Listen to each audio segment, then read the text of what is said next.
Just gonna take all these off here. Right. This is your water freeze sensor. So if the water freezes,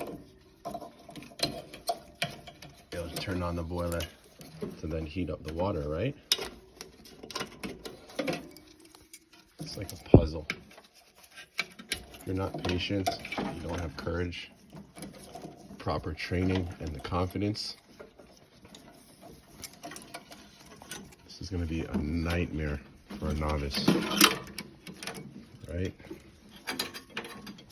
I numbered all the pipes and made sure that I can find everything once I disconnect. That's very important.